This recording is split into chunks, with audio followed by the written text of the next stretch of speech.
Now we're being joined by Lieutenant Stephen Rogers, who was an advisor to former US President Donald Trump and retired US military intelligence officer. So thank you so much for joining us. Now the Taliban have taken over Kabul and the presidential palace. They've also said that they will soon declare the Islamic Emirate of Afghanistan.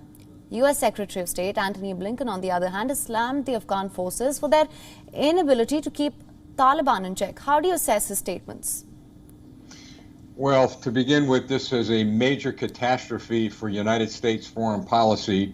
The Biden administration did not have any exit strategy. It's an intelligence failure beyond the scope of anything I've seen.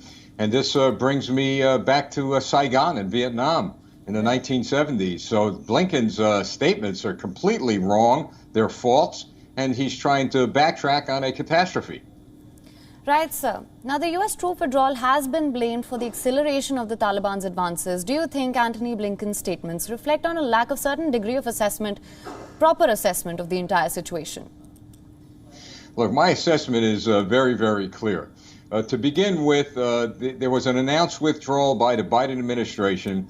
How can they explain that before they closed our embassy, before they evacuated the lives of Americans still in that country, they withdrew American military troops? They can't explain that. They did everything backwards. They withdrew the troops. They left the Americans there. And as you and I are speaking right now, there are Americans and many others who are trapped at Kabul airport. So he not only had to send 3,000 troops in, now we have 6,000 troops in. Right. And I assess that it'll probably escalate more before they get those civilians out. Right, sir. I was just going to come to that, sir, about the rapid capitulation of the Afghan forces. Ever since United States began the process of troop withdrawal, the UNSC will also meet today to discuss the situation. How do you see the situation unfolding on that front? The Taliban say they want now communication channels.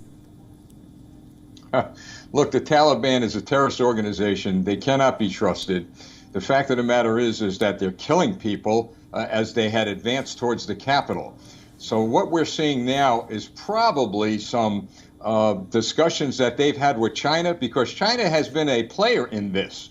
So the Taliban, of course, they're going to say we want peace, we want a nice transition, but right. I don't see that happening. Right, sir. Also coming back to the point you made earlier, about 60 nations have also issued a statement saying that Afghans and international citizens who want to leave Afghanistan must be allowed to depart. We know that U.S. troops have now surrounded the Kabul airport. How do you see the situation evolving on that front? You mentioned that the United States has done everything backwards. Well, they're guarding the airport, as you say. I shudder to think what will happen if any of the troops are fired upon. I just can't predict what's going to happen. But if, in fact, Taliban decides to fire their weapons against U.S. forces, we may see a lot of bloodshed. Let's hope that doesn't happen. But at this point, we just don't know what is on the minds of the Taliban at this moment. Right, sir. Also, you mentioned China. There have been a lot of questions about the vacuum being left behind in Afghanistan. How do you assess that? How do you see the situation unfolding? Well, think about this. China has a vested interest in Afghanistan. They have a lot of infrastructure investments regarding some of the highways going to and from Afghanistan to China. They also, by the way, have some sort of desire to see the Taliban become friendly with Pakistan, because they feel that their investments in Pakistan would be helpful by the Taliban. I mean, this is one big mess. And now Pakistan may be interested in creating better relations with the Taliban, thinking that that would cause some sort of concern with India. Well, India is a powerful nation. India doesn't kowtow to anybody. India is self-sufficient. They could pretty well handle their own problems. So it's just one big mess, and it was created by the Biden administration. And now let's just see where we go from here. Right. Lieutenant Stephen Rogers, thank you so much for your time and joining us with all those inputs. My pleasure. Thank you. WION is now available in your country. Download the app now. Get all the news on the move.